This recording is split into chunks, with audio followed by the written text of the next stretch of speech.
국제사 전달하시오! 이때는 성공했어! 명백한 언론 탄압 아닙니까, 사장님? 명백한 언론 탄압 아니냐고요! 이상호 기자입니다. 국정원 직원 같은데 나와서 당당하게 국민들한테 밝히세요.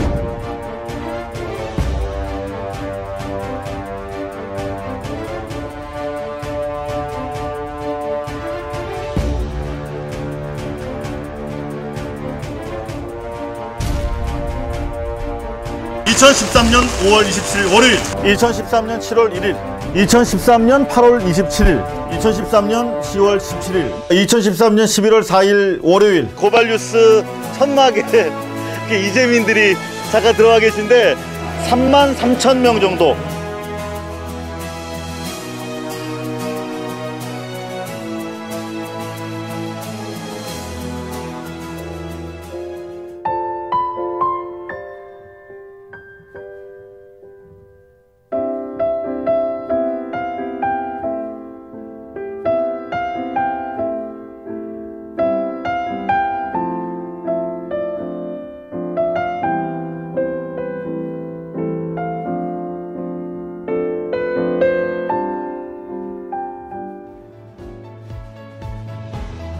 바로 우리에게 진실을 전달해주는 이상호 기자, 바로 인간 난로 이상호가 지금 쓰러져 있습니다. 그렇다고 해서 고발뉴스를 멈출 수 없습니다. 3분 직설 또한 멈출 수 없습니다. 저를 포함한 많은 동료들은 계속해서 이 마이크와 마이크 그리고 카메라를 이어받으면서 계속해서 방송을 하게 될 것입니다. 제가 다른 분에게 마이크를 넘겨드리도록 하겠습니다.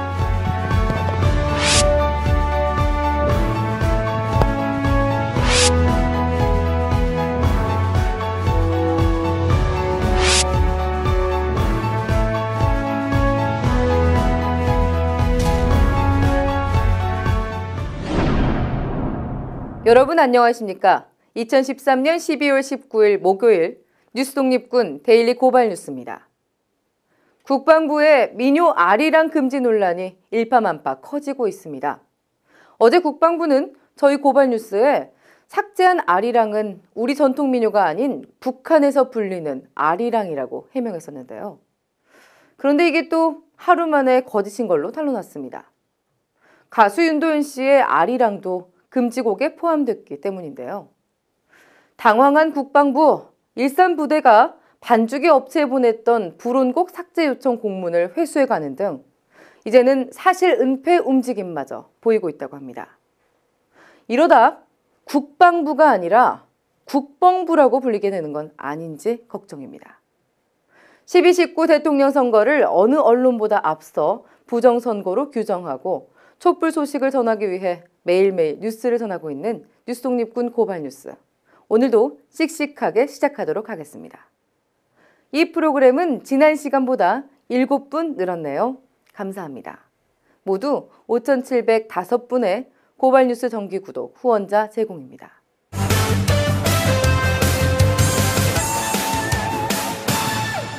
바쁘시더라도 이 뉴스들은 꼭 보시라고 저희가 발로 뛰어 모은 오늘의 고발뉴스입니다. 오늘로 12.19 부정선거가 벌써 1주년이 됐습니다. 대선 부정을 선언한 저희 고발뉴스, 하루도 빠지지 않고 촛불 현장을 지켜왔는데요. 매일 뉴스를 취재하고 진행하는 과정에서 이상호 기자는 몸져 누워있지만요. 저희들이 열심히 이어가고 있습니다.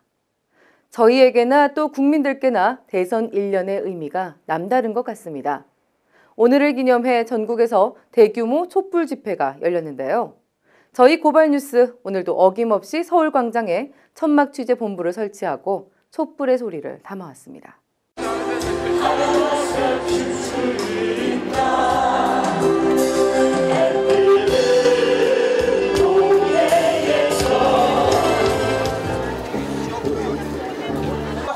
날은 춥지만 지금이 오히려 더 촛불이 더 뜨거운 시기가 아닌가. 앞으로 국민의 의견이 이렇게 많다면 내려오고 선거는 다시 치러내야 되지 않을까. 장하나 의원이 얘기한 것처럼 내년 보궐선거, 내년 이제 지방선거에서 대통령 선거 또한 다시 진행을 해야 되지 않을까라고 생각합니다. 그 1년 전에 자기가 했던 투표를 우리 오늘 있는 이 자리가 추억으로 남지 않도록 생생한 역사를 기억되도록 우리 촛불 시민 여러분, 민주 시민 여러분 함께 진격해. 국가기관의 불법 대선 개입 사건과 관련한 억대 손해배상 소송이 시작됐습니다. 국정원 소송인단이 6월 항쟁을 기념해 1차 소송인단 610명 명의로 작성된 고소장을 오늘 검찰에 제출했는데요. 이들은 박근혜 대통령을 비롯해 국민의 세금으로 불법 행위를 저지른 이들의 재산을 몰수하겠다며 기염을 토했습니다. 국정원 소송인단의 소송 대리인이죠. 한웅 변호사입니다. 그동안 우리 부정선거 거액의 손해배상 청구 소송을 지속적으로 진행해 갈 것입니다. 제가 의도하는 바는 다시는 이런 국기문란 사건, 그러니까 국가기관의 이름을 빌려서 불법 행위를 자행하는 양심도 없이, 그다음에 어떤 불법의식, 범죄의식도 전혀 없이 이게 마치 정당한 일인 것처럼 그런 공무원들이 없게 하자. 형사처벌하고는 별도로 민사적인 응분의 책임을 물음으로써 잘못하면 폐가망신할 수 있구나 하는 그런 강한 경계, 교훈을 심어주고자 하는 그런 의미가 있다라는 것이고, 이거는 명백하게 실정법을 위반한 사건이기 때문에 손해배상 이제 민사적인 측면에서는 당연히 국민들한테 손해배상 소송, 손해배상 책임을 져줘야 된다라는 것이죠. 져야 된다라는 것입니다. 국정원 대선 개입 사건 수사를 지휘하다 경질된 윤석열 수사팀장에 대해 법무부가 정직 1개월의 중징계를 내렸습니다.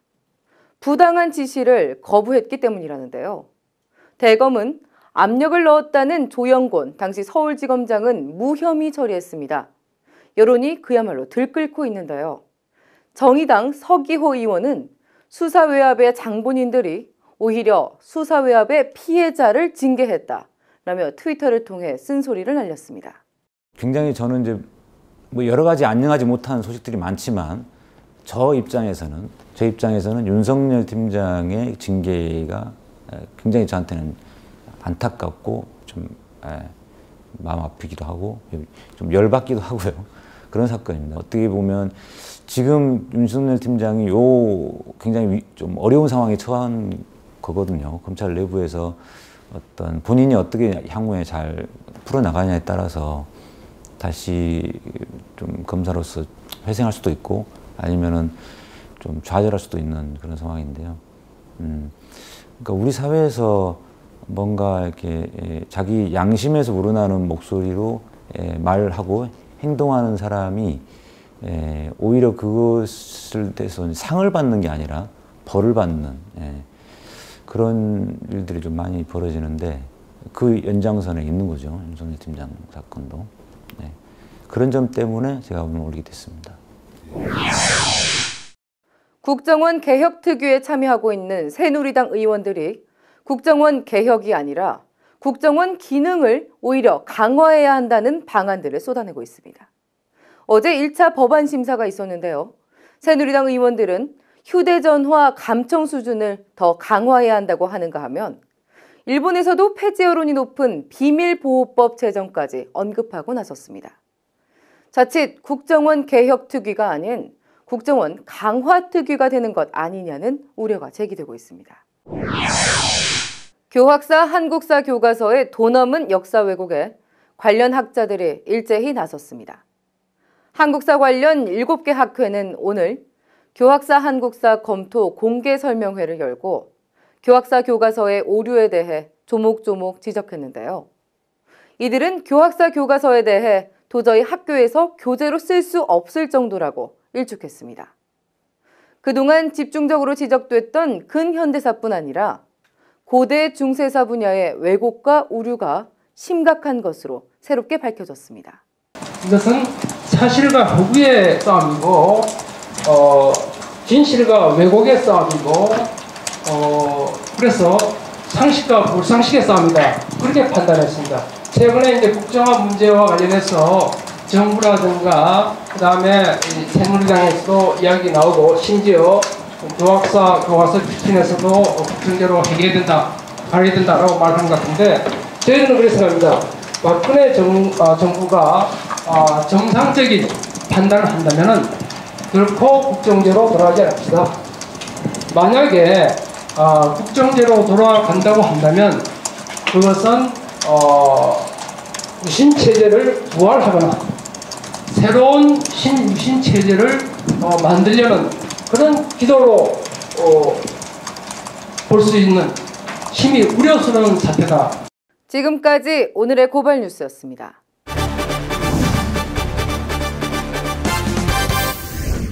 가장 핫한 뉴스 속으로 심도 있게 들어가보는 고발 리포트 시간입니다. 오늘은 3년 연속 인터넷 포털 다음 선정 파워블로거죠. 오주르디의 리포트입니다. 박근혜 대통령이 오늘로 집권 1년을 맞았습니다. 출범 1년. 저희 고발 뉴스가 한마디로 정리해봤는데 바로 불통입니다.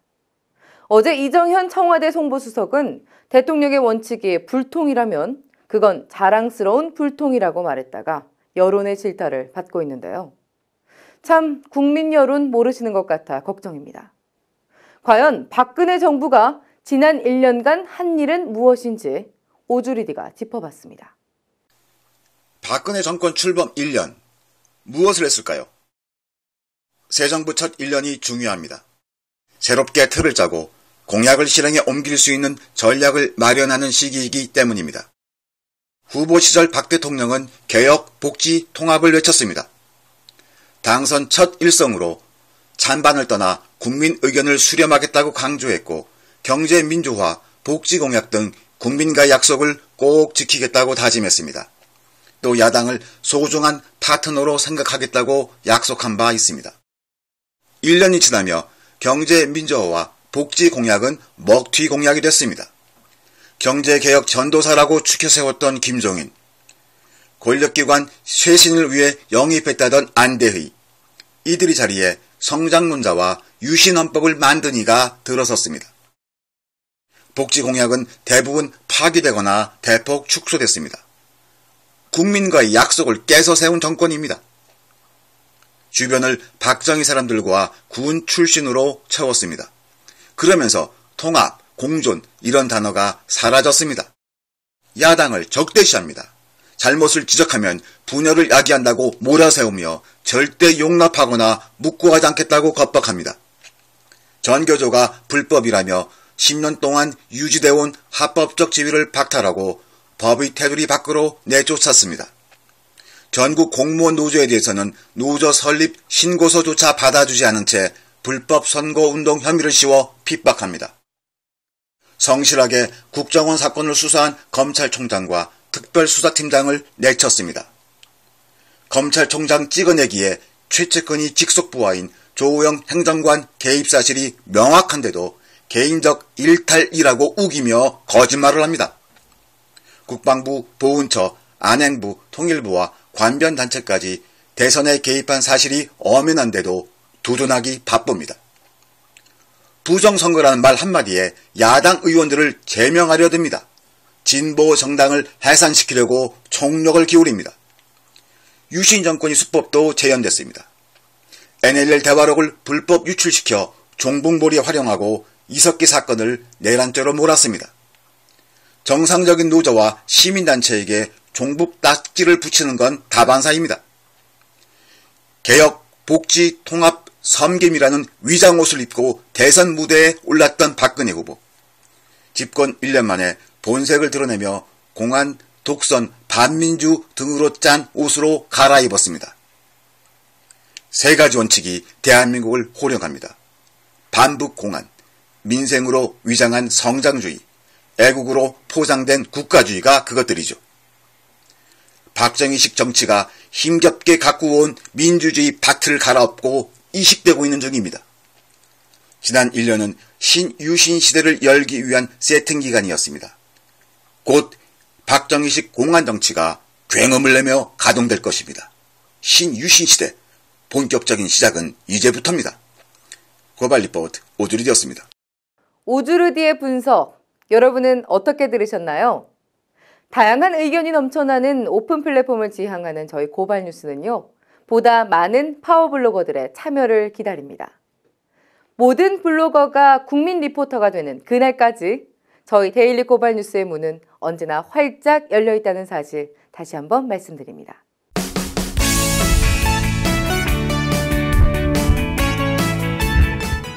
고려대에서 시작된 안녕들 하십니까? 이 대자보가 학내 게시판을 넘어 버스 정류장 그리고 아파트 현관문 앞으로 그야말로 산불처럼 번지고 있습니다. 사회 문제를 외면해서 미안했다는 이 자기 고백이 바람 부는 벽에 붙어 울고 있는데요. 고발뉴스의 큰 어른이시죠. 서혜성 교수에게 이 대자보 현상을 어떻게 봐야 하는지 물었습니다. 3분 직설입니다. 2013년은 응답하라와 안녕들 하십니까라는 대중언어로 압축할 수 있습니다. 시대는 말로 규정되고 말로 존립하다 말과 함께 사라집니다. 대중사회에 유통되는 언어는 영화나 범죄 유형과 더불어 당대 대중의 거울입니다. 영화, 관상에 관객이 몰린 것도 이를 방증하고 있습니다. 예측 불가능 사회에서 대중은 계량할 수 없는 전복이나 기술적 주술에 의존하게 됩니다. 이는 성형사회와 조응하고 있습니다. 한국 성형사회는 한국 자본주의 사회에서 개별적 신분 상승에 대한 열망과 그에 따른 불안의 크기와 대체로 일치합니다.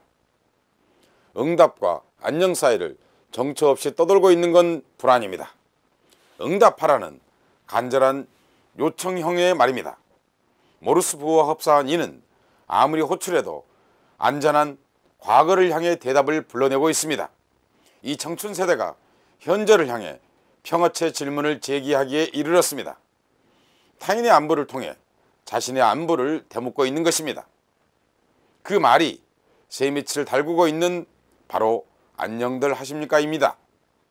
호출할 수 없는 존재나 호출당하지 않는 존재는 세상에 인증되지 않는 비극적 존재입니다.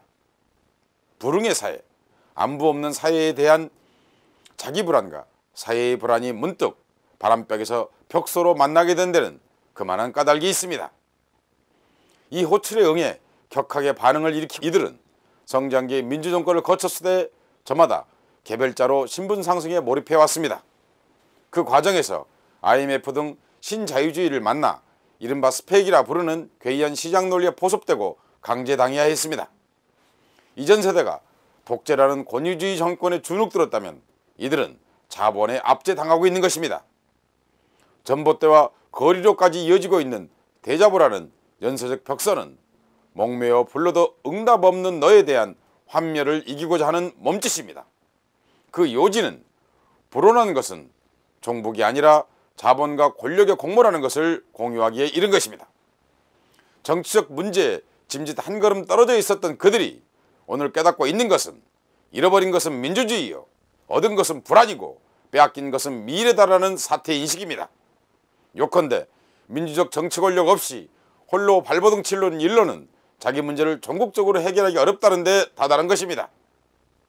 이 벽서의 배후를 이루고 있는 것은 우선 민주적 영역 그리고 공적 영역의 붕괴를 들 수 있습니다. 정확하게 1년 전 오늘 헌법의 순결마저 무너진 민주주의 후퇴 상황 아래 도처에서 벌어지고 있는 상식 붕괴 지형에 대한 성찰 없이 온전한 현재와 미래 또한 불가능하다는 점입니다. 1000년 이상 불러온 민요 아리랑마저 국방부에서 불온곡으로 지정하는 판곡이란 몰상식을 넘어 광기가 몰아치고 있다는 것을 온몸으로 느끼기에 결코 부족함이 없습니다. 청춘 세대들은 익히 알고 있던 이 문제들을 벽서가 나붙던 날 자기 문제로 치환하기 시작한 것입니다. 이는 충분히 골마있던 환홍이 터진 것이지 결코 난데없는 현상이 아닙니다. 여기에 사회에 대한 침묵과 외면해온 정의에 대한 미안함이 함께 동반하고 있습니다. 자본 약탈의 일상화도 뺄 수 없습니다. 일자리조차 보장 못하는 자본 권력은 자신들의 권세와 이익에만 몰두할 뿐 이들에게 응답해오지 않았습니다. 미래를 차압당할 수 있다는 위기를 인정하자 비로소 밀양 송전탑과 철도에서 울부짖는 소리가 들려오기 시작한 것입니다. 사회적 청각을 발동시키자는 제안에 이들은 안부 묻는 행위를 통해 타인에게 뜻을 구하고 있습니다. 이 벽서의 개인적 배후는 성적, 돈, 그리고 권력, 사회, 일상의 굴종을 들 수 있습니다. 출세와 탐욕의 정당화로 때로 침묵으로 동조해 오던 세대들이 공범의식에 대한 자각을 넘어 나의 평안한 안녕이 실은 얼마나 손쉽게 무너질 수 있는가, 위험한가에 동의하기에 이른 것입니다. 벽서 형식은 현 세대에게는 새롭게 보일 수 있으나 실은 과거에 넘쳐났던 방식입니다.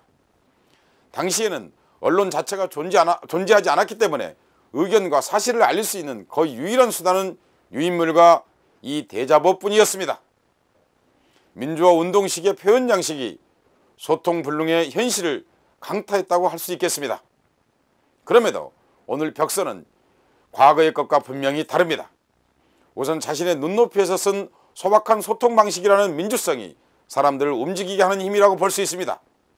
벽서의 언어는 평범한 일상어로 슬로건이 결코 아니라는 점, 누구에게 강요하지 않는 자기 고백행위라는 점도 주목해야 합니다.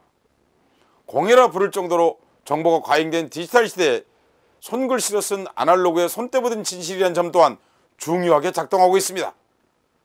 이는 디지털 시대를 거스르는 행위인데 전파와 유통 방식은 다시 SNS 등을 통해 빠르게 확산되고 있습니다.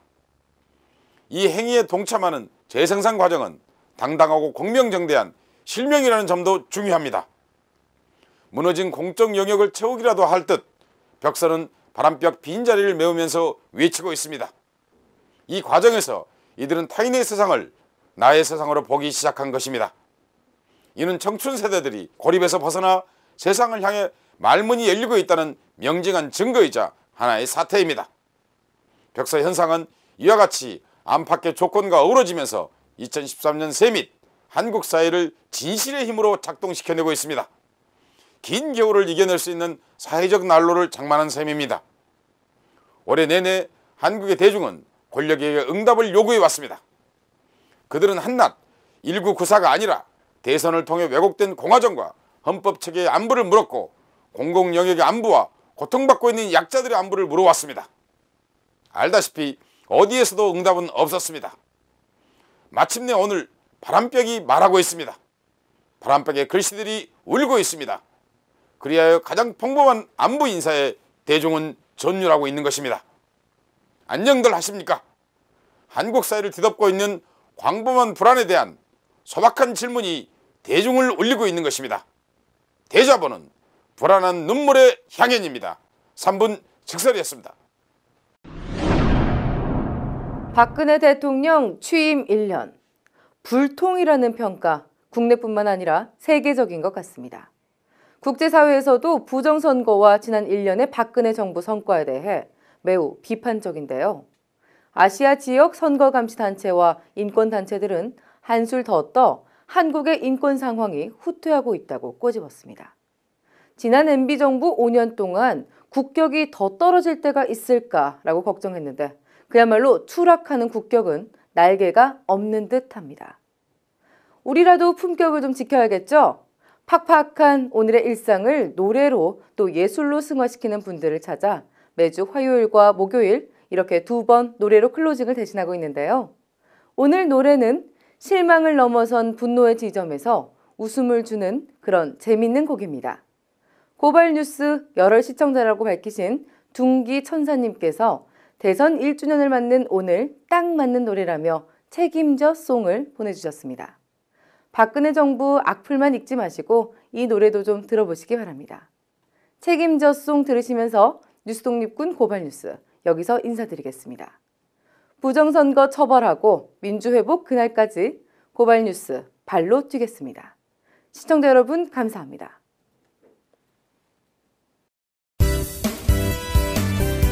나 너한테 할 말이 있는데 그게 뭐냐면 말이야 이제부터 네가 날 책임져야 돼. 응? 왜냐고? 댓글 달 때도 네 생각 트윗할 때도 네 생각 하루 종일 내 머릿속은 온통 네 생각뿐이야. 비슷해요 원망하여 무적 댓글에 바시발단 국방부와 행정부원서도 모두 나의 친구지.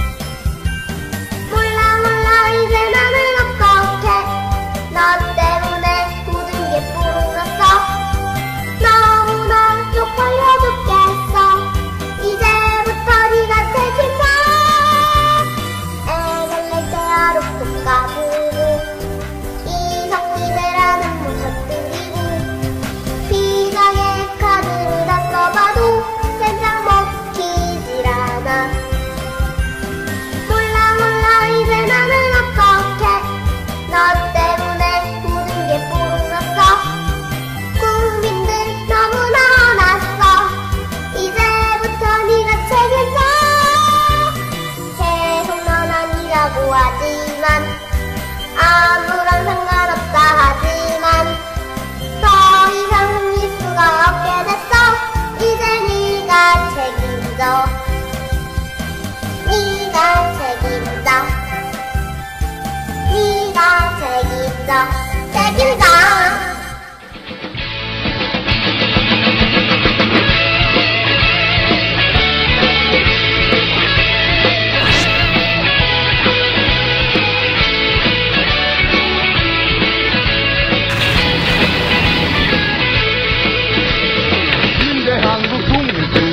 용사야 조국의 부르심은 네가 아느냐. ABC 본사에 계셨을 때는 그 장비 때문에 이렇게 속썩이실 일이 없었겠죠. 또 위원장한테 전화를 받으시다고 되어 있는데 수사에 방해가 된다고 생각하지 않고요?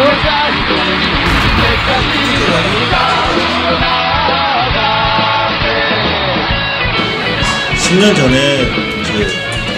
고발뉴스.com, 이상호 기자의 고발뉴스라고 하는 홈페이지를 만들면서 그때 사실 어렸을 때 초년병 기자 생활을 할 때부터 너무 많은 사람을 구속시켰거든요. 그리고 너무 많은 사람을 갇히는 걸 봤고, 근데 내가 도대체 이 기자직을 왜 하는 건지 되게 회의가 됐더라고요. 그래서 내가 그 홈페이지에도 담아놓은 얘기지만 내 국민의 산물이에요. 그러니까 고발은 사람에 대한 증오가 아니라 사회에 대한 사랑입니다.